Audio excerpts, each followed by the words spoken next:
देखिए, Indian railway को India का लाइफलाइन बोला जाता है। हम सब इसका हमेशा उपयोग करते रहते हैं, पर छोटी छोटी जानकारियों के अभाव के कारण हमें आर्थिक नुकसान के साथ साथ बहुत दिक्कतों का सामना भी करना पड़ता है। इसलिए एक जिम्मेवार नागरिक होने के नाते ये हम लोग का कर्तव्य बनता है कि हमें इसकी पूरी तरह से जानकारी हो। इस वीडियो में आज हम लोग इसकी टिकट से रिलेटेड जितनी भी छोटी से छोटी जानकारी है उसको हम लोग कवर करेंगे, ताकि आपको कभी जानकारी के अभाव में कोई दिक्कत का सामना न करना पड़े, ना ही आपको किसी तरह का आर्थिक नुकसान सहना पड़े। देखिए, दो तरह की ट्रेनें होती हैं। जो गुड्स को कैरी करती हैं तो उसको गुड्स ट्रेन कहते हैं, हिंदी में मालगाड़ी कहते हैं। यहाँ पे देख रहे हैं फूल कुमारी जी हैं, ये ट्रेवल इनको करना है तो ये पैसेंजर ट्रेन के थ्रू करेंगे, जिसको हिंदी में सवारी गाड़ी कहते हैं। ठीक, मालगाड़ी कई प्रकार के होते हैं जिसको हम लोग किसी और वीडियो में कवर करेंगे। अभी आते हैं पैसेंजर ट्रेन के बारे में। आप ये देख रहे हो, इसका दोनों तरफ इंजन होता है, यानी इसका इंजन कट करने का ज़रूरत नहीं है। इसको मेमू या डेमू कहते हैं। ठीक है, या ऐसे कुछ पैसेंजर ट्रेन भी होते हैं। यह छोटी दूरी तय करने के लिए बनाई गई है। इसमें आप सिर्फ बैठ सकते हो, आप इसमें सो नहीं सकते हो। ठीक, इसमें सोने की व्यवस्था नहीं होती है, क्योंकि यह अनरिजर्व होती है। अनरिजर्व कहने का मतलब आपका सीट कोई आरक्षित नहीं है। ठीक, अगर आप उस ट्रेन में सीट खाली है तो आप वहाँ पे बैठिए, अगर सीट नहीं खाली है तो आपको खड़ा रहना पड़ेगा। ठीक, उसके बाद लंबी दूरी तय करने के लिए हमारे पास एक्सप्रेस और सुपरफास्ट जैसी ट्रेनें होती हैं। इसमें आप बैठ के भी आ सकते हो, क्योंकि इसमें कुछ कोचेज जो है वो अनरिजर्व होती हैं। ठीक, जो मेजोरिटी में जो कोचेज होती हैं वो रिजर्व होती हैं, जिसमें स्लीपर या एसी होती है। ठीक, स्लीपर में फ़ैन होती है, एसी में एयर कंडीशनर होती है। ठीक है, उसके बाद कुछ प्रीमियम ट्रेनें भी होती हैं। ठीक, इसकी में कुछ लग्जूरियस फैसिलिटी दी जाती है, जैसे देखिए पूरी एयर कंडीशनर है। उसके बाद ये बहुत कम जगह रुकती है, यानी छोटे छोटे स्टेशनों पे नहीं रुकती है, और इसकी स्पीड काफ़ी फास्ट होती है, जिसके कारण ये हमें जल्दी पहुंचा देती है। और बहुत सारी लग्जूरियस फैसिलिटी के कारण इसके प्राइस सबसे हाई होते हैं। सबसे सस्ता मेमू, डेमू, पैसेंजर, उसके बाद एक्सप्रेस, उसके बाद सुपरफास्ट, उसके बाद जो प्रीमियम ट्रेनें होती हैं वो होती हैं। इसमें डायनेमिक फेयर आता है। डायनेमिक फेयर आप कई बार सुने होंगे, पर इस वीडियो के लास्ट में हम लोग बात करेंगे कि आखिर में डायनेमिक फेयर क्या है। उसके पहले, अगर आप मेमू, डेमू या पैसेंजर से ट्रेवल कर रहे हो तो वहाँ पे आपको जो टिकट लेनी पड़ेगी वो होगी यूटीएस टिकट, यानी अनरिजर्व टिकट। कहने का मतलब इसमें आपकी कोई सीट फिक्स नहीं है। आप लोग किसी भी कोच में जाके, अनरिजर्व होना चाहिए वो कोच जिसकी D1 सिंबल होती है। जैसे S1 S2 देखे होंगे, वैसे ही D1 D2 देखे होंगे। D1 D2 इसको हम लोग जनरल बोगी आम बोलचाल की भाषा में बोलते हैं। इसमें सीट फिक्स नहीं होती है। देखिए साइड वाले पे 2-2 लोग बैठा है, यहाँ पे 3 लोग की जगह यहाँ पे 5 लोग बैठा है। इसमें आप सो के नहीं आ सकते। इसमें एसी नहीं होती है, इसमें फ़ैन होती है। साथ में आपको सिर्फ आपके पास यूटीएस टिकट होना चाहिए, यानी अनारक्षित आपके पास टिकट होना चाहिए, आप ट्रेवल कर सकते हो। आईडी कार्ड रखना कंपलसरी नहीं है। आईडी कार्ड कहने का मतलब आधार कार्ड, पैन कार्ड जैसी आईडी कार्ड साथ में कैरी करना कंपलसरी नहीं है, अगर आप अनरिजर्व टिकट से ट्रेवल कर रहे हो तो। अब आते हैं टिकट। देखिए, टिकट कई प्रकार की होती है। Platform ticket, UTS ticket, PRS ticket, एक एक करके बात करते हैं। देखिए, अगर आप अपने मम्मी पापा को लेने गए स्टेशन, ठीक है, तो आप रेलवे की कुछ सुविधाओं का यूटिलाइजेशन कर रहे हैं, जैसे पानी, वॉशरूम, वेटिंग हॉल, तो रेलवे उसके लिए आपसे कुछ नॉमिनल चार्ज करता है, जो कि फिक्स है हर जगह का। वो है 10 रुपये, जो कि 2 घंटे के लिए ये टिकट वैलिड होती है। ठीक है, यहाँ पे किस स्टेशन के लिए वैलिड है, उस स्टेशन का नाम, साथ में डेट और टाइमिंग। ठीक है, उसके बाद आती है यूटीएस टिकट। यूटीएस टिकट यानी अनरिजर्व टिकट। ऐसे अनरिजर्व बोगी में बैठने के लिए आपको ज़रूरत होती है यूटीएस टिकट की। यूटीएस टिकट में कुछ चीज़ें मेंशन होती है, जैसे प्राइस। ठीक है, उसके बाद कहाँ से कहाँ तक है, तो दमदम कैंट से लेके सियालदा तक। उसके बाद यहाँ पे टिकट नंबर मेंशन है उसकी ओरिजिनलिटी के लिए। उसके बाद कितने किलोमीटर का डिस्टेंस है, जैसे देखिए 10 किलोमीटर का डिस्टेंस है और इसकी प्राइस 70 रुपये है, तो इसको बोलते हैं यूटीएस टिकट। इस टिकट से आप यात्रा भी कर सकते हो और इसमें बैठ के भी आ सकते हो। बट आप प्लेटफॉर्म टिकट से यात्रा नहीं कर सकते। यहाँ इसको लेके आप सिर्फ प्लेटफॉर्म पे रह सकते हो। उसके बाद एक और टिकट आती है जिसको हम लोग पीआरएस टिकट कहते हैं। पीआरएस टिकट का कहने का मतलब आपके पास आरक्षित टिकट है, जिसमें आप यात्रा भी कर सकते हो, आपकी सीट फिक्स होगी, इसलिए आप सो के आ सकते हो। जैसे देखिए इसके पास आरक्षित टिकट है तो ये आराम से सो के आ रहा है। कहने का मतलब इसमें आपको एक सीट नंबर अलॉट कर दिया जाएगा, जो सीट पे आपका अधिकार होगा, ठीक। लेकिन अनरिजर्व में आप यहाँ से गए वॉशरूम, पता चला यहाँ पे कोई और बैठ गया, यहाँ पे कोई रुमाल रख के इंडिया में तो उस सीट को रिजर्व कर लेते हैं। अब आगे चलते हैं। अनरिजर्व टिकट आप कहाँ कहाँ से ले सकते हो, तो उसकी 3 वे है। पहला तो आप यूटीएस ऐप, मोबाइल ऐप से ले सकते हो। इसके लिए आपके पास ऑनलाइन ट्रांजैक्शन का कोई भी सोर्स होना चाहिए, जैसे फ़ोनपे, गूगल पे या डेबिट कार्ड, क्रेडिट कार्ड, ठीक। तो एक यूटीएस ऐप से ले सकते हो। दूसरा, टिकट वेंडिंग मशीन स्टेशन पे होती है, जिसमें आप कैश डाल के या फिर अपना डेबिट कार्ड डाल के टिकट खुद से निकाल सकते हो। तीसरा वे है, अगर आपके पास कैश है तो आप अनारक्षित टिकट काउंटर, जिसको हम लोग यूटीएस टिकट काउंटर बोलते हैं, यहाँ से जाके आप टिकट ले सकते हैं। देख रहे हैं महिलाओं की अलग लाइन है, उसके बाद यहाँ पे अलग अलग लाइन है। तो यहाँ पे इस पे जो आपको टिकट इशू करेगा उसको बोलते हैं बुकिंग क्लर्क, ठीक। ये टिकट जो होती है काफ़ी नॉमिनल चार्ज की होती है, और इसको परचेज करने के लिए आपको अपना नाम बताना ज़रूरी नहीं है, आपको कोई आईडी देना ज़रूरी नहीं है। आप सिर्फ काउंटर पे जाओगे, बोलोगे कि मुझे सियालदह से लेके मुंबई तक का टिकट, जो भी जहाँ पे भी जाना है यहाँ का आप टिकट दे दीजिए। वो आपसे पैसे लेंगे, कौन, बुकिंग क्लर्क, और आपको एक टिकट इशू कर देंगे। वो कौन वाली टिकट, यूटीएस टिकट, ये वाली। कन्फर्म। चलिए आगे बढ़ते हैं। अगर आपको रिजर्वेशन टिकट लेना है तो इसका 2 वे है, ठीक। आप आईआरसीटीसी के ऐप से ले सकते हो, जिसके लिए आपके पास आईआरसीटीसी का एक अकाउंट होना चाहिए और आपके पास ऑनलाइन पेमेंट का कोई भी सोर्स होना चाहिए, जैसे debit card, UPI, credit card. यहाँ पे आप कैश यूज नहीं कर सकते हो। या फिर आप स्टेशन पे PRS counter, public reservation system जिसको बोलते हैं, यहाँ पे जाके आप अपना टिकट ले सकते हो। तो जब यहाँ पे आप जाओगे तो आपको सीधे टिकट नहीं दे देंगे, आपसे एक फॉर्म फिल करवाएंगे, एक्विजिशन फॉर्म बोलते हैं। इसमें कुछ डिटेल्स होते हैं, जैसे देखिए आपको ट्रेन नंबर फिल करना है, उसके बाद किस डेट को जर्नी करेंगे, उसके बाद क्लास में मैंने भर दिया स्लीपर, उसके बाद कहाँ से कहाँ तक, जैसे मुजफ्फरपुर से आनंद विहार ट्रेवल करना है, बट हमको बोर्डिंग करना है, यानी हम बोर्ड कर कहाँ से, देखिए स्टेशन फ्रॉम टू हो गया, यानी आपका टिकट कहाँ से कहाँ बुक है, लेकिन आप बोर्डिंग कहाँ करोगे, यानी चढ़ोगे कहाँ, तो वो हो गया मोतिहारी से आनंद विहार। यहाँ पे अपना मोबाइल नंबर दे दिए, यहाँ पे लिख दिए Phool Kumari Deepak Kumar, nationality Indian, female, male, age 21 साल, 28 साल। यहाँ पे ऑप्शन है lower berth, upper berth choose करने का। देखिए अगर आपसे रेलवे चॉइस मांगती है कि आप किस बर्थ पे ज़्यादा कंफर्टेबल हो, बट इसकी वो गारंटी नहीं लेती है कि वही सीट आपको वो देगी। अगर आप लोअर बर्थ डालें, हो सकता है आपको मिडिल बर्थ भी दे, जो खाली होता है वो आपको दे दिया जाता है। अगर आपका कोई बच्चा या आपके साथ कोई भी बच्चा जिसकी उम्र 5 साल से कम है तो आपके साथ ट्रेवल कर सकता है। जैसे ये लड्डू था, ये ट्रेवल कर रहा है, मेल है, 4 साल का है, ठीक। इसके लिए कोई स्पेसिफिक सीट अलग से अलॉट नहीं होगी, ठीक है। यानी इसको 4 साल 5 साल का बच्चा है तो उसको एक अलग सीट पे थोड़ी सुलाइएगा, वो तो गिर जाएगा, इसलिए उसको अलग से सीट नहीं दी जाएगी और इसकी पैसा भी चार्ज नहीं किया जाएगा। उसके बाद जो टिकट यहाँ पे लेने जा रहा है, ठीक, वो अपना नाम भरेगा, अपना फुल एड्रेस भरेगा, यहाँ पे साइन करेगा। उसके बाद ये मैम को दे देगा। ये मैम जैसे ऊपर जो यूटीएस काउंटर पे था उसको बुकिंग क्लर्क कहते हैं, तो ऐसे ही जो पीआरएस काउंटर पे उसको रिजर्वेशन क्लर्क कहते हैं। इसमें भी 3 लेवल के ऑफिसर होते हैं। जो सबसे नीचे होते हैं उनको ईसीआरसी कहते हैं, जिसको इंक्वायरी कम रिजर्वेशन क्लर्क बोलते हैं।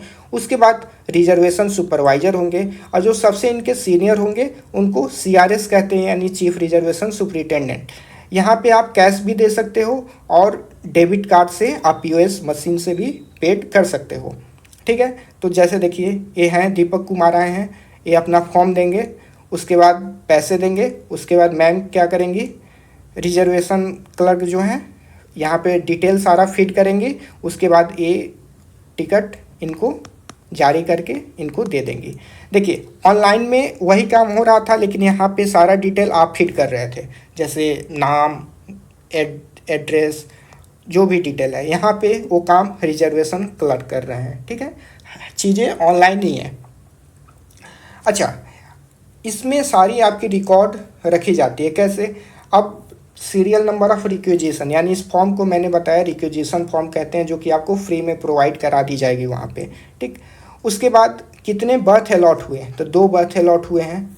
उसके बाद पीएनआर नंबर क्या थी, आगे देखेंगे पीएनआर नंबर क्या होता है। उसके बाद आपसे रिजर्वेशन क्लर्क ने कितना अमाउंट कलेक्ट किया, यहाँ पे लिख के सीआरएस जी यहाँ पे अपना सिग्नेचर करके इसको रिकॉर्ड में रख देंगे। कहने का मतलब कर को कोई रेल एक्सीडेंट होता है, भगवान न करे ऐसा कुछ भी हो, ठीक, तो आपकी रिकॉर्ड इंडियन रेलवे के पास रहती है। लेकिन आपके पास अगर अनारक्षित टिकट है, अनरिजर्व टिकट है, यूटीएस टिकट है, तो आप गवर्नमेंट के पास इसकी कोई रिकॉर्ड नहीं रहती है।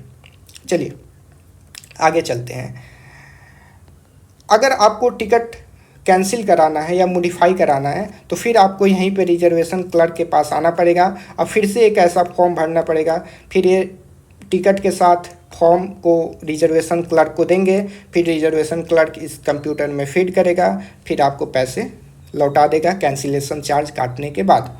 उसके बाद आते हैं ई टिकट।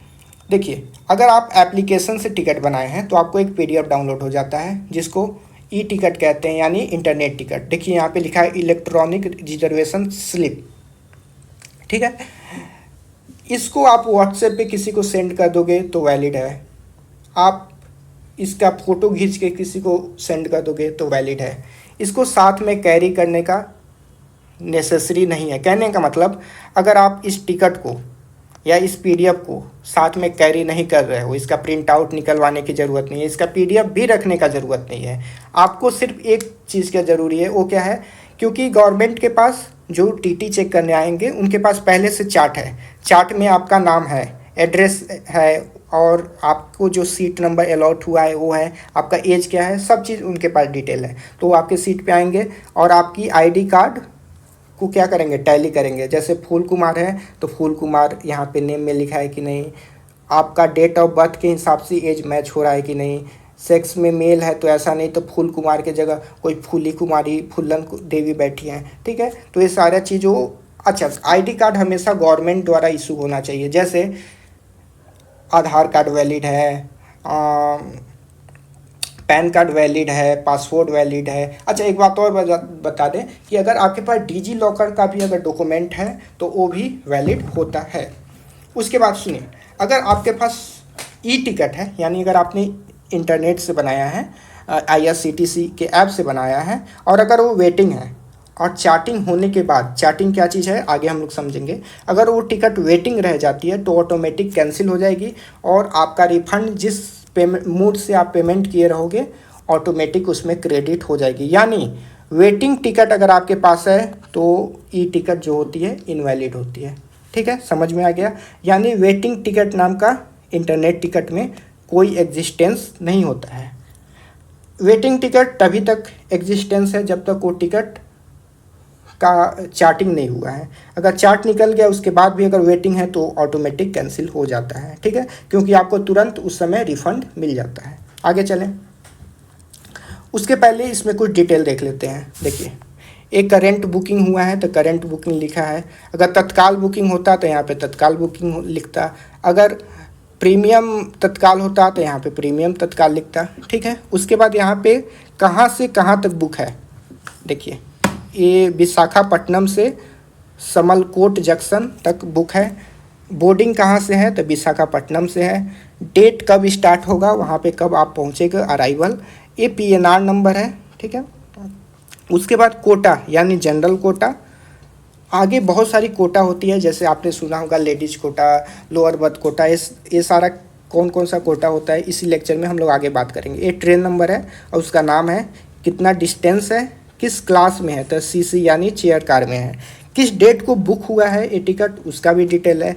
उसके बाद यहाँ पे पैसेंजर का नाम, एज, उसका जेंडर, के साथ साथ यहाँ पे देखिए सारी फ़ी का जो जो आपसे जिस तरह का फ़ी लिया गया है। अगर आपसे कोई पीछे पूछे कि क्या टिकट पे जीएसटी होती है, तो हाँ जीएसटी होती है। देखिए यहाँ पे जीएसटी लिया गया है।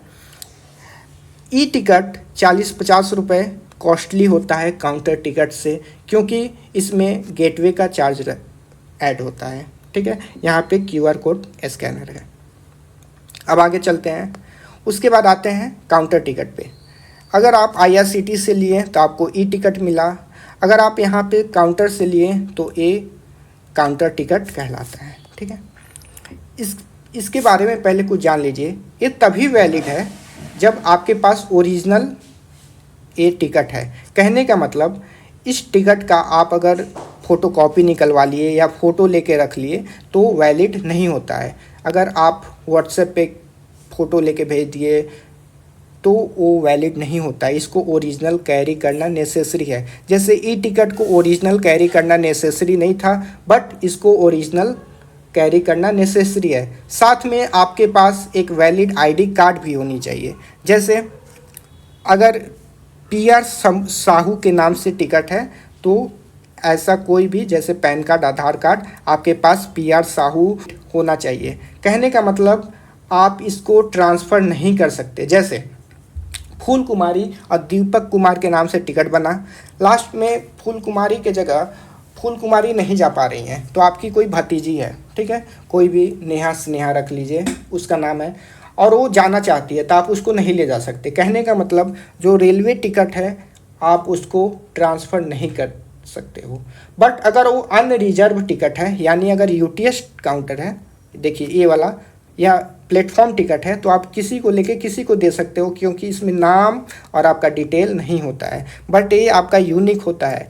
इसको वही पैसेंजर लेके ट्रेवल कर सकता है जिसके नाम से ये है। इतना समझ में आ गया। यानी UTS ticket, platform ticket transferable है, बट पीआरएस टिकट ट्रांसफरेबल नहीं है। उसके बाद देखिए, अगर इस टिकट को कैंसिल करवाते हो, ठीक है, तो आपको दोबारा ये टिकट रेलवे को जमा कर देना होता है। आपको ये टिकट नहीं मिलेगा। रेलवे को ओरिजिनल ले जाके जमा करना होता है, तभी ये टिकट कैंसिल होगा। बट अगर आपके पास ई टिकट है तो आप फ़ोन से ही कैंसिल कर सकते हो। देखिए कैंसिलेशन भी 3 तरह का होती है। एक होती है फुल, एक होती है पार्शियल, एक होती है मॉडिफिकेशन। इसके लिए हम लोग एक अलग वीडियो बना देंगे जिस पे डिटेल एनालिसिस कर लेंगे कि किसमें किस तरह के चार्जेस कटती है। एक ऐसा भी सिचुएशन होता है जिसमें कैंसिलेशन पे भी 1 भी रुपये चार्ज नहीं कटती है, वो मैं आपको बता दूंगा। उसके बाद सुनिए, ये ऑटो कैंसिल नहीं होती है। जैसे चार्टिंग बन गया, ई टिकट था तो ऑटोमेटिक कैंसिल हो गई, आपको रिफ़ंड मिल गया। But counter ticket automatic cancel नहीं होती है और आपको रिफ़ंड नहीं होती है। ठीक है, आपको काउंटर पे ले जाना होता है और वहाँ पे कैश कलेक्ट करना होता है। इतना समझ में आ गया। एक बात और सुनिए, अगर आप टिकट बनवा लिए, सपोज डेट आपका बच्चा दिल्ली में पढ़ रहा है और आप हैं मुजफ्फरपुर में, आप टिकट बनवा लिए अपने बच्चों का उधर से आने का, दिल्ली से मुजफ्फरपुर आने का टिकट बनवा लिए। आपका बच्चा दिल्ली में है और आप ले लिए काउंटर टिकट, और आप उसको एक फ़ोटो खींच के भेज दिए कि जाओ उस एक फ़ोटो दिखा के चले आना, क्योंकि टीटी के पास तो डिटेल है। तो ऐसे केसेज में टिकट इनवैलिड हो जाएगा। आपसे टीटी आपको उतार भी देगा, आपको फ़ाइन भी करेगा, क्योंकि आप विदाउट टिकट ट्रीट होंगे। क्योंकि मैं बता चुका हूँ कि इसको ओरिजिनल कैरी करना नेसेसरी होती है। इसको आप व्हाट्सएप पे नहीं भेज सकते। ठीक है, इसमें कुछ डिटेल्स होते हैं, आइए इसको देखते हैं। यहाँ पे पीएनआर नंबर होता है। पीएनआर नंबर के थ्रू ही ये आपका यूनिक हर टिकट का एक यूनिक नंबर होता है, जिससे आप अपना डिटेल को ट्रैक कर सकते हो। ठीक है, जैसे अपना टिकट का स्टेटस देख सकते हो। यहाँ पे ट्रेन नंबर होता है, यहाँ पे किस डेट को जर्नी करोगे वो होता है, कितना किलोमीटर का है, कितने एडल्ट हैं, कितने चाइल्ड है। चाइल्ड कहने का मतलब जो 5 साल से कम के हैं उनका डिटेल यहाँ पे होता है। ठीक है, ये टिकट नंबर है। टिकट नंबर कहने का मतलब ये जो पहले तो ये ब्लैंक होगा, ठीक है, तो ये ब्लैंक होगा तो ऐसा कोई डुप्लिकेट न बना ले। इसीलिए इस कागज़ का, जैसे नोट का एक यूनिक नंबर होता है ना, वैसे ही इस टिकट का यूनिक नंबर होता है। क्योंकि ये प्रिंट तो बाद में होता है ना, तो एक तरह का ये स्टैम्प पेपर समझिए। ठीक है, रेलवे का जिस पे बाद में चीज़ें प्रिंट हो जाती हैं। तो स्टैम्प पेपर का एक यूनिक नंबर है जिसको टिकट नंबर बोलते हैं। पीएनआर नंबर, हर एक चीज़ बाद में प्रिंट होती है, बट ये टिकट नंबर पहले से प्रिंट होती है। उसके बाद यहाँ पे यहाँ पे कहाँ से कहाँ तक टिकट है, यहाँ पे मेंशन है बेंगलोर सिटी जंक्शन से सिकंदराबाद तक टिकट है। उसके बाद यहाँ पे देखिए 3A कहने का मतलब 3AC में है। B4 यानी coach number B4, 1 number seat, lower berth है, फीमेल है, 25 ईयर एज है। NV का मतलब नॉन वेज, V का मतलब वेज। अगर मैं बोला था कुछ प्रीमियम ट्रेन है जैसे राजधानी, शताब्दी, उसके बाद वंदे भारत, तो इसमें फूड भी आपको प्रोवाइड कराई जाती है। उसकी चार्ज इस टिकट में ही इंक्लूड होती हैं। तो देखिए ये राजधानी थी, तो राजधानी में आपको डिनर मिलेगा, लंच मिलेगा, तो नॉनवेज इसने चूज किया है। उसके बाद बोर्डिंग, ये बोर्डिंग क्या होता है मैं आपको आगे बताता हूँ। बेंगलोर सिटी से है, जो कि ट्रेन बेंगलोर से डिपार्चर कब होगी, तो 30/1 को यानी 30 जनवरी को रात में 8:20 पे, सॉरी। उसके बाद ये पहुँचेगी कब, यानी अराइवल कब होगी, ठीक है, तो वो होगी 31/1। देखिए DEP का मतलब डिपार्चर, अब ARR का मतलब अराइवल, तो 31/1 को सुबह 7:35 पे सिकंदराबाद में अराइवल होगी। उसके बाद DMM, भाया DMM गाड़ी किस रूट से जाएगी, वहाँ पे स्टेशन का कोड है। उसके बाद ये टिकट बना कब है, तो ये 4 नवंबर 2011 को ही 16:55 पे JET स्टेशन का कोड होगा, वहाँ से ये टिकट बना है। एक काउंटर नंबर होता है, यानी काउंटर नंबर 1 से बना है। ठीक, आपको एक बार और अच्छे से बता दें, यहाँ पे PNR नंबर है, यहाँ पे ट्रेन नंबर है, यहाँ पे डेट है, यहाँ पे कितने किलोमीटर है, कितने एडल्ट हैं यानी 5 साल से ऊपर, ये चाइल्ड कितने हैं यानी 5 साल से नीचे, ये टिकट नंबर होता है। उसके बाद ये क्लास है, ये बेंगलोर सिटी से सिकंदराबाद। उसके बाद यहाँ पे कोच होता है, यहाँ पे बर्थ होता है, कौन सा बर्थ है, lower berth, upper birth, middle birth, यहाँ पे किस फीमेल पैसेंजर डिटेल होती है। अच्छा एक बात और, काउंटर टिकट में नाम नहीं होता है, लेकिन ई टिकट में नाम लिखा होता है। इसका जो नाम का डिटेल होगा वो TT के पास होगा।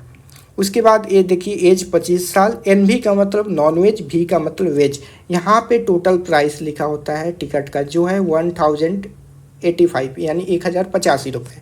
यहाँ पे ट्रेन का नाम राजधानी एक्सप्रेस। यहाँ पे बोर्डिंग कहाँ से खुलेगी, शेड्यूल डिपार्चर यानी ट्रेन वहाँ से किस टाइम पे खुलेगी, किस डेट को खुलेगी। ARR यानी अराइवल, यानी आपके डेस्टिनेशन पे कब अराइव होगी, ठीक है। उसके बाद ये देखिए 4/11/2011 को टिकट बनी है, 4:55 शाम में। JET स्टेशन का कोड है, 1 नंबर काउंटर से ये ट्रेन वाया DMM होके जाएगी। तो इतना डिटेल PRS काउंटर पे प्रिंट होती है। ओके, अब आते हैं यहाँ पे जो क्लासेज होती है ना, यहाँ पे 3A 2A करके लिखा रहता है, वाता यानी वातानुकूलित। तो उसके बारे में जानते हैं। देखिए 3A कहने का मतलब थर्ड AC, 2A कहने का मतलब सेकेंड AC, 1A कहने का मतलब फर्स्ट AC, 3E कहने का मतलब थर्ड इकोनॉमिक क्लास, SL कहने का मतलब स्लीपर क्लास, CC कहने का मतलब चेयर कार होता है। ठीक है, अगर आपको CC मिले तो इसका मतलब होता है चेयर कार। देखिए उसके बाद यहाँ पे क्लास लिखा होता है, ये जो है क्लास है, ठीक है। बट अगर आपसे कोच पूछे तो कोच यहाँ पे अगर मेंशन होगा तो ये हमेशा अगर थर्ड AC है तो B1 B2 करके होगा, अगर सेकेंड AC है तो A1 A2 HA1 भी हो सकता है, अगर फर्स्ट AC है तो H1 HA1 H2, ठीक है। थर्ड इकोनॉमिक है तो M1 M2, स्लीपर है तो S1 S2 होगा। कहने का मतलब यहाँ पे देखिए, यहाँ पे class 3A 2A 1A 3E SL, लेकिन कोच में क्या हो सकता है, अगर थर्ड AC है तो B1 B2 B3 B4 B5, second AC है तो A1 A2 A3 A4, first AC है तो H1 H2, स्लीपर है तो S1 S2, और थर्ड इकोनॉमिक है तो M1 M2, चेयर कार है तो CC यहाँ पे। ठीक है, अब आगे आते हैं। बर्थ कई प्रकार के, यहाँ पे आपने देखा LV था, तो यहाँ पे बर्थ देखिए क्या क्या होता है। ये ऊपर वाला बर्थ होता है, ठीक, ये देखिए यहाँ पे, तो इसको साइड अपर कहते हैं, तो इसको कोड में SU होता है। नीचे वाले को साइड लोअर कहते हैं, तो इसको एसएल कहते हैं। ठीक, अगर क्लास में एसएल हो तो स्लीपर है। अगर यहाँ पे देखिए, अगर यहाँ पे एसएल है तो स्लीपर है, लेकिन अगर यहाँ पे एसएल है तो इसका मतलब होगा साइड लोअर। ओके, इसका मतलब अपर बर्थ, इसका मतलब मिडिल बर्थ, इसका मतलब लोअर बर्थ। तो LB, MB, UB, SU, SL. अगर सेकेंड एसी है तो उसमें मिडिल बर्थ नहीं होती है, तो upper berth, lower berth, side lower और साइड अपर होती है। ठीक है, अगर गरीब रथ है तो उसमें एक साइड मिडिल होती है, तो एसएम होता है। ठीक है, उसके बाद आते हैं, ये देखिए, ये अपर बर्थ है, ये मिडिल बर्थ है, एक लोअर बर्थ है, साइड लोअर, साइड अपर। उसके बाद आइए, आप सीट इंटरचेंज कर सकते हो। ठीक, जैसे इस आदमी का मिडिल बर्थ है, आपका लोअर बर्थ है। अरे ये बोला कि आप हमको लोअर बर्थ दे दीजिए, मेरे पैर में चोट लगा है, और आप मिडिल बर्थ पे चल जाइए, तो आप सीट इंटरचेंज कर सकते हो। ये अलाउड होता है अगर आपका म्यूचुअल कॉन्सेंट है, यानी आप दोनों लोग रेडी हैं तब। अब सुनिए, बोर्डिंग में क्या अंतर होता है।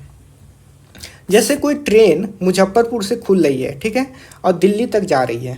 ठीक है, यानी ये यहाँ से शेड्यूल हो रही है और यहाँ पे अराइव हो रही है, दिल्ली में अराइव हो रही है। बीच में जितने भी स्टेशन आएंगे, जैसे मोतिहारी आया, गोरखपुर आया, गाजियाबाद आया, इसको वाया कहते हैं, यानी वाया गोरखपुर। ये ट्रेन मुजफ्फरपुर टू दिल्ली जाएगी वाया गोरखपुर, यानी गोरखपुर होते हुए।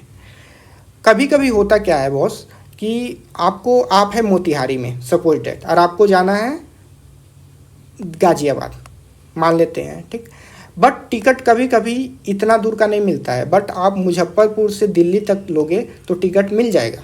ठीक है, क्योंकि यहाँ का कोटा मान लीजिए ख़त्म हो गया है, तो यहाँ वाला कोटा बचा है, तो आपको टिकट मिल रहा है। तो इस केस में आपको रेलवे ऐसी सुविधा देती है कि आप टिकट बनवा लो मुजफ्फरपुर से दिल्ली। ठीक है, यानी आपका रिजर्वेशन कहाँ तक हो गया, मुजफ्फरपुर से दिल्ली तक हो गया। ठीक है, लेकिन आपका घर कहाँ है, मोतिहारी, तो आपको बैठना मोतिहारी में है, तो रेलवे को पहले इन्फॉर्म करना होता है ना कि हाँ हम 2 स्टेशन बाद बैठेंगे, यानी हम मोतिहारी में जाके बैठेंगे। नहीं तो अगर आप यहाँ पे नहीं बैठोगे, मुजफ्फरपुर से आपकी टिकट है, टीटी एक स्टेशन और देखेगा आप नहीं बैठे हो, यानी उसको लगेगा कि आप नहीं आए हो, तो उसको रेलवे के लैंग्वेज में बोलते हैं एनटी, यानी नॉट ट्रेवल। ठीक, और अगर आप रेलवे को पहले इन्फॉर्म नहीं करते हो, आपका टिकट है मुजफ्फरपुर से, आप बैठते हो 2-3 स्टेशन बाद मोतिहारी, तो टीटी आपको क्या कर सकता है, उतार देगा, क्योंकि हो सकता है वो टिकट किसी और को उतना देर में बुक कर सकता है, तो आप विदाउट टिकट हो जाओगे और आपके ऊपर फाइन भी लग सकता है। ठीक है, इसीलिए आपको रेलवे को इन्फॉर्म कर देना है। तो उसके लिए क्या ऑप्शन है, आप अपना बोर्डिंग चेंज कर सकते हो। ये ट्रेन टिकट बनाने के बाद भी आप बोर्डिंग अपना चेंज कर सकते हो एक बार। ठीक, तो मैं बीच इसके बाद का कोई भी स्टेशन कर सकता हूँ। जैसे अगर मेरा टिकट मोतिहारी से दिल्ली का रहता तो मैं मुजफ्फरपुर बोर्डिंग नहीं कर सकता। ठीक, जहाँ से टिकट है उसके बाद जितने भी स्टेशन आ रही हैं, जैसे यहाँ से टिकट है मेरा यहाँ तक, और इसके बीच में जितने भी स्टेशन आ रही हैं, यहाँ पे हम कहीं से भी बोर्डिंग कर सकते हैं। तो मैं बोर्डिंग कर दिया, और इसको एक ही बार कर सकता हूँ, टिकट बनने के बाद भी कर सकता हूँ, लेकिन मुझे पैसा पूरा लिया जाएगा। अब आप बोलोगे कि आप मोतिहारी से हम चढ़ेंगे दिल्ली के लिए तो इतना ही दूर का पैसा देंगे, नहीं, आपका टिकट है मुजफ्फरपुर से, तो आपका पैसा पूरा मुजफ्फरपुर तक देना पड़ेगा, यानी आपको फुल फेयर देना पड़ेगा। आप एक ही बार चेंज कर सकते हो, और चेंज करके दोबारा कहे कि नहीं मेरा मूड बदल गया, अब हम फिर से मुजफ्फरपुर से बैठेंगे, तो इसमें अंडो का ऑप्शन नहीं होता है। अच्छा, इन्फॉर्म करना रेलवे को ज़रूरी है। ठीक है, नहीं तो वो किसी और को आपको एंटी करके किसी और को बुक कर सकता है। ठीक है, हाँ, अगर आपका टिकट है दिल्ली तक लेकिन आप पहले ही उतर गए गाजियाबाद में, तब रेलवे को बताना ज़रूरी नहीं है। देखिए, टिकट कई प्रकार की होती है। एक होती है नॉर्मल रिजर्वेशन टिकट, ठीक, जिसको आप लोग 120 दिन पहले एडवांस में बुकिंग कर सकते हो। अच्छा, रेलवे में 120 दिन सोर्स स्टेशन से काउंट होता है। कहने का मतलब, अगर मुंबई में ट्रेन खुल रही है, गोरखपुर दूसरे दिन पहुंच रही है और बेंगलोर तीसरे दिन पहुंच रही है, ठीक, तो एक आप भले से गोरखपुर से ट्रेवल करने वाले हो, लेकिन जो डे काउंट होगी वो मुंबई वाले दिन से काउंट होगी। कहने का मतलब जिस दिन ट्रेन अपने सोर्स स्टेशन से डिपार्चर होती है उस दिन से काउंटिंग होना स्टार्ट होता है। यानी जिस दिन से ट्रेन खुली उसके 120 दिन पहले से आप ट्रेन में बुकिंग कर सकते हो। अगर आप ट्रेन में बुक कर सकते हो तो आइदर आपको कंफर्म मिलेगा, वेटिंग मिलेगा या आरएसी मिलेगा। सुनिए, कंफर्म मिला यानी आपको सीट नंबर अलॉट हो गया, ठीक। और अगर आपको वेटिंग मिला तो यानी आप वेट कीजिए। वेटिंग भी कई प्रकार का होता है, एक WL, PQWL, GNWL, waiting list, pool quota waiting list, general waiting list. अगर आप कमेंट करोगे तो इसके बारे में भी एक डिटेल वीडियो बना देंगे कि कौन सा वेटिंग लिस्ट अच्छा होता है, कौन सा वेटिंग लिस्ट में कंफर्म होने की हाई प्रोबेबिलिटी होती है। उसके बाद एक होती है आरएसी। आरएसी कहने का मतलब आपको एक सीट है और ये सीट दो लोगों के अलॉट हो गई, यानी पर्सन 1 को और पर्सन 2 को, यानी हाफ सीट आपका, हाफ सीट उसका। एक बात याद रखिएगा, अगर आपको आरएसी मिलता है, हाफ सीट मिलता है, इसका मतलब ये नहीं कि हाफ पैसा आपको रिफंड कर दिया जाएगा। अगर हाफ सीट भी मिलता है तो आपसे फुल चार्ज यानी फुल फेयर आपसे कलेक्ट किया जाएगा, इस आदमी से भी फुल फेयर कलेक्ट किया जाएगा, ठीक है। अच्छा, अगर आपकी टिकट वेटिंग है और चार्ट बनने के पहले अगर आपका स्टेटस CNF दिखा रहा है यानी कंफर्म हो गया है, लेकिन अगर आपकी टिकट लेते वक्त वेटिंग थी तो अगर कंफर्म हो भी गया है तो आपको उस वक्त सीट नहीं अलॉट होता है। सीट कब अलॉट होगा? चार्टिंग के समय। अब चार्टिंग कब होता है? तो चार्टिंग जब ट्रेन खुलने वाली होती है अपने शेड्यूल स्टेशन से, सोर्स स्टेशन से, तो उसके 4 घंटे पहले होती है। जैसे अगर मुंबई से ट्रेन खुल रही है 8 बजे रात में तो 4 बजे चार्टिंग हो जाएगा, ठीक। तो एक बात और यहाँ पे फिर वही बात आ जाएगी, अगर आपकी गोरखपुर से भी टिकट है और आपको चार्टिंग देखना है तो आप चार्टिंग का टाइम कहाँ से देखोगे? मुंबई, क्योंकि ये ट्रेन कहाँ से खुल रही है? मुंबई से खुल रही है, ठीक। अच्छा, अगर आपके पास टिकट था वेटिंग और उसमें से आरएसी हो गया तो आरएसी को भी कंफर्म ही ट्रीट किया जाता है, उसको वेटिंग ट्रीट नहीं किया जाता है। रेलवे में 2 ही चीज़ है, कंफर्म में कंफर्म यानी आपको फुल सीट मिला, आइदर हाफ सीट मिला, आरएसी, और दूसरा है वेटिंग। अगर ई टिकट रहेगा तो वेटिंग ऑटोमेटिक कैंसिल हो जाएगा। अगर आप PRS काउंटर से लिए हैं तो आपको जाके कैंसिल कराना है, ठीक है। उसके बाद आइए, उसके बाद होती है, अच्छा, PRS काउंटर टिकट का एक और रूल है कि आप जिस स्टेशन से उस टिकट को बनवाए हो उसी स्टेशन पे आप कैंसिल करवा सकते हो। जैसे मान लीजिए मैं बनवाया मुजफ्फरपुर में अगर टिकट PRS टिकट से, तो ये मुजफ्फरपुर में ही वहीं के PRS काउंटर पे मैं इस चीज़ को कैंसिल कर सकता हूँ। इन नहीं कि मैं दिल्ली उस पर ट्रेवल कर लिया, दिल्ली में ले जाके उसको कैंसिल करा दिया, तो ऐसा नहीं होता है। उसके बाद एक होता है तत्काल टिकट, एक होता है प्रीमियम तत्काल। देखिए, सीट 120 दिन पहले जब ओपन कर दी जाती है लोगों को बुकिंग के लिए, तो कुछ सीट बचा के रखी जाती है जिसको इमरजेंसी वालों के लिए, जिसको तत्काल टिकट बोलते हैं। तत्काल टिकट हमेशा 1 दिन पहले बनता है। 1 दिन कब काउंट होगा? तो रेलवे का वही रूल है, जहाँ जब ट्रेन वो अपने सोर्स स्टेशन से खुल रही है तो उस डेट के 1 दिन पहले से टिकट बन जाएगा। अगर गोरखपुर दूसरे दिन पहुँच रही है, ठीक, तो तत्काल, यहाँ पे एक एग्जांपल समझिए। गोरखपुर, यहाँ पे मैं बताता हूँ, गोरखपुर कोई टिकट ट्रेन वो पहुँच रही है 2 तारीख को, ठीक, तो तत्काल 1 तारीख को नहीं बनेगा क्योंकि मुंबई से 1 तारीख को ही खुल रही है, ठीक। देखिए, मुंबई को 1 तारीख से खुल रही है और गोरखपुर से 2 तारीख को खुल रही है। और अगर आपको गोरखपुर से तत्काल लेना है तो आपको कब लेना पड़ेगा? 31 तारीख को ही या 30 तारीख, जो भी महीना होगा उस दिन लेना पड़ेगा, क्योंकि मुंबई ही काउंट होगा। इतना समझ में आ गया? अच्छा, यही सोर्स स्टेशन काउंट होता है, रेलवे का ये रूल है। उसके बाद अगर आपको वही कंफर्म मिल गया तो CNF और आपको अलॉट हो जाएगा, B3 B4 जो भी है आपका सीट नंबर, लोअर बर्थ। अगर आपका वेटिंग रह गया तो इसको तत्काल वेटिंग कहते हैं। देखिए, वेटिंग का कई प्रकार मैं बताया ना, waiting list, pool quota waiting list, general waiting list, साथ में तत्काल वेटिंग लिस्ट। इसके साथ अगर RAC रह गया तो तत्काल में भी आरएसी रह सकता है। अच्छा, आप इमरजेंसी में ले रहे हो तो इसके लिए कुछ एक्स्ट्रा चार्ज पे करना पड़ेगा ना, तो तत्काल थोड़ी नॉर्मल रिजर्वेशन से हाई प्राइस पे होती है। इतना समझ में आ गया। प्रीमियम तत्काल तत्काल से भी कॉस्टली होती है, इसमें टिकट मिलने का ज़्यादा संभावना है। क्यों? क्योंकि पहले आपको नॉर्मल रिजर्वेशन में अगर सीट है नॉर्मल कोटा में, तो आप तत्काल पे क्यों जाओगे? अगर तत्काल में भी भर गया तो प्रीमियम तत्काल प्रीमियम। अच्छा, इन दोनों टिकट का बनने का टाइमिंग होता है 10 बजे एसी का, 11 बजे नॉन एसी का। जैसे स्लीपर में आपको बनवाना है, चेयर कार में बनवाना है तो 11 बजे, और आपको third AC, second AC, first AC में बनाना है तो 10 बजे दोपहर में। इतना समझ में आ गया। उसके बाद आती है करंट बुकिंग। करंट बुकिंग हमेशा आफ्टर चार्टिंग होती है। अगर चार्टिंग होने के बाद अगर सीट वैकेंट रह जाती है, ठीक, तो उस समय करंट बुकिंग की जाती है। करंट बुकिंग हमेशा नहीं की जाती है। ये नॉर्मल प्राइस पे ही होती है। जैसे ये जो नॉर्मल प्राइस था वो भी यहाँ पे भी नॉर्मल प्राइस होती है। यहाँ पे कोई भी एक्स्ट्रा चार्ज नहीं किया पहले, बल्कि करंट बुकिंग पे 10% की डिस्काउंट मिलती थी, अब नहीं मिलती है। ये इफ़ सीट वैकेंट, इसमें हमेशा कंफर्म ही मिलेगी, इसमें वेटिंग नहीं मिलेगी। उसके बाद कुछ वर्ड आता है, जैसे सुनिए, एक होती है रिग्रेट। आप देखते होंगे रिग्रेट कहने का मतलब उसमें वेटिंग टिकट भी नहीं है, यानी नो सीट, आप वेटिंग लिस्ट में भी आपको नहीं रखा जाएगा। दूसरा होता है डायनेमिक फेयर। डायनेमिक फेयर कहते हैं price change as per demand increase.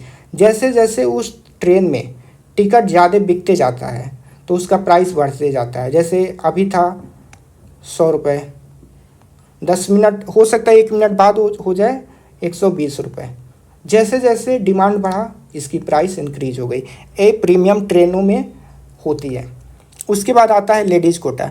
Ladies के नाम से ही, अगर कोई लेडीज़ एलोन अकेले ट्रेवल कर रही है और उसका उम्र 12 साल से ज़्यादा है तो उसके लिए लेडीज़ कोटा होता है।